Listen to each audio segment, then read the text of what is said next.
Selamat siang semuanya. Perkenalkan, nama saya Anggi Prastika dengan NIM 2020-310022. Di sini saya akan menjelaskan materi terkait dengan jaringan kerja, PORT, dan CPM. Untuk memenuhi tugas ujian akhir semester mata kuliah riset operasi dengan dosen pengampu Farah Mutia, SPMP. Analisis jaringan kerja.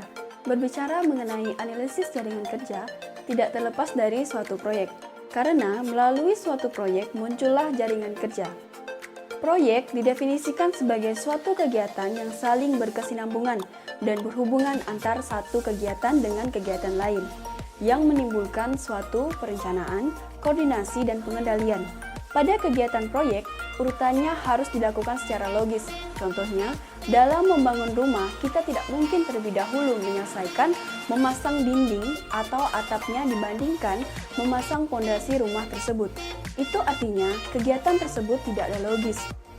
Dalam pelaksanaan suatu proyek tersebut, tentunya kita menginginkan suatu kegiatan dapat terlaksana dengan lancar dan berkualitas. Hal ini tentunya menjadikan pekerjaan tersebut dapat terselesaikan sebagaimana yang direncanakan. Tentunya hal ini akan memberikan keuntungan bagi perusahaan pelaksana ataupun konsumen. Jika suatu proyek terjadi keterlambatan, tentunya akan memiliki pengaruh bagi jalannya proyek tersebut. Misalnya, hambatan tersebut terjadi keterlambatan dalam pengerjaan proyek tersebut. Jika terjadi hal tersebut, maka harus cepat ditanggulangi lebih awal. Dengan hal itu, akan menghindari hal tersebut, maka membutuhkan manajemen proyek yang terstruktur dan terintegritas dengan baik. Maka dari itu, selanjutnya saya akan menjelaskan terkait dengan jaringan kerja. Jaringan kerja. Jaringan kerja membutuhkan suatu waktu dan biaya, sehingga dengan perencanaan, koordinasi, dan pengendalian yang baik, maka suatu proyek dapat terselesaikan dengan efektif dan efisien.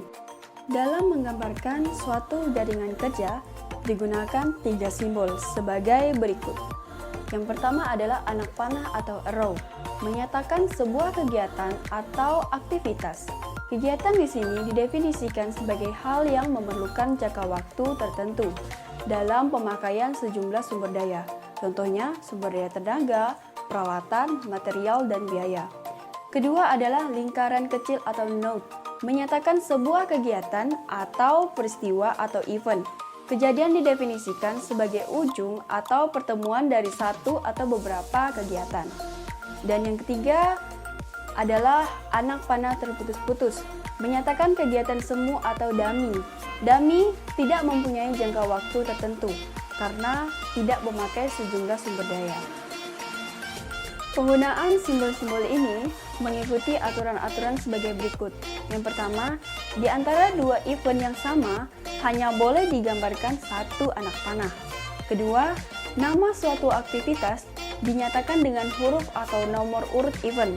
Dan yang ketiga, aktivitas harus mengalir dari event bernomor terendah ke event bernomor tinggi.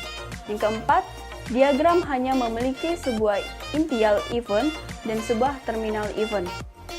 Salah satu prosedur yang telah dikembangkan berdasarkan jaringan kerja untuk mengatasi permasalahan pengelolaan suatu proyek adalah PORT dan CPM.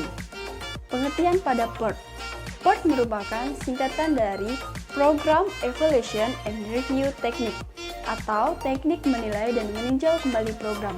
Didefinisikan sebagai suatu metode yang bertujuan untuk sebanyak mungkin mengurangi adanya penundaan maupun gangguan produksi serta mengkoordinasikan berbagai bagian suatu pekerjaan secara menyeluruh dan mempercepat selesainya proyek. Teknik ini memungkinkan dihasilkannya suatu pekerjaan yang terkendali dan teratur. Selanjutnya, pengertian pada CPM. CPM adalah singkatan dari Critical Path Method atau metode jalur kritis yang didefinisikan sebagai suatu metode perencanaan dan pengendalian proyek yang merupakan sistem yang paling banyak digunakan di antara semua sistem yang memakai prinsip pembentukan jaringan. Dengan CPM, jumlah waktu yang dibutuhkan untuk menyelesaikan berbagai tahap suatu proyek dianggap diketahui dengan pasti. Demikian pula hubungan antara sumber yang digunakan dan waktu yang diperlukan untuk menyelesaikan proyek. CPM membuat asumsi bahwa aktivitas diketahui pasti, sehingga hanya diperlukan satu faktor untuk setiap aktivitas. Pada CPM dipakai cara deterministik, yaitu memakai satu angka estimasi. Jadi, jangka waktu untuk menyelesaikan pekerjaan dianggap diketahui. Kemudian, pada tahap berikutnya, diadakan pengkajian lebih lanjut untuk memperpendek jangka waktu. Analisis PERT dan CPM. Pada PERT, kita memperkirakan waktu pengerjaan proyek dengan cara kemungkinan. Artinya, waktu pengerjaan proyek tersebut tidak dapat kita tentukan secara pasti. Seperti pada tabel, akan ada kolom terkait dengan waktunya yang tidak tunggal, dan pada tiap kolomnya ada terdiri dari 3 waktu. Pada PERT, lebih menekankan pada ketepatan waktu, sedangkan pada CPM lebih kepada penekanan biaya. Dalam jaringan PERT ditetap 3 waktu estimasi seperti yang terdapat pada tabel, yaitu yang pertama, waktu optimis atau optimistik, artinya waktu terpendek untuk menyelesaikan suatu aktivitas. Kedua, waktu normal atau most likely, artinya waktu yang sesuai jadwal untuk menyelesaikan suatu aktivitas. Yang ketiga, waktu pesimis atau pesimistik, waktu terlama yang dibutuhkan untuk menyelesaikan suatu aktivitas. Untuk setiap estimasi waktu memiliki simbol masing-masing. Untuk waktu pesimis disimbolkan dengan A, untuk waktu normal disimbolkan dengan M, dan untuk waktu pesimis disimbolkan dengan B.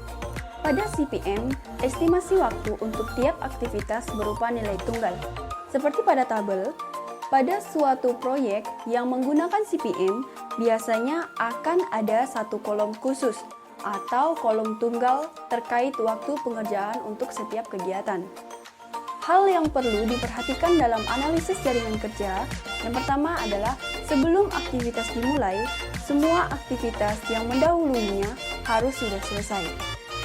Kedua, lingkaran kejadian dengan nomor lebih kecil diletakkan di awal anak panah. Artinya, bahwa dalam lingkaran tersebut, nanti kita akan memberikan nomor dan di nomornya itu nanti akan diberikan secara urut dari yang terkecil ke yang terbesar.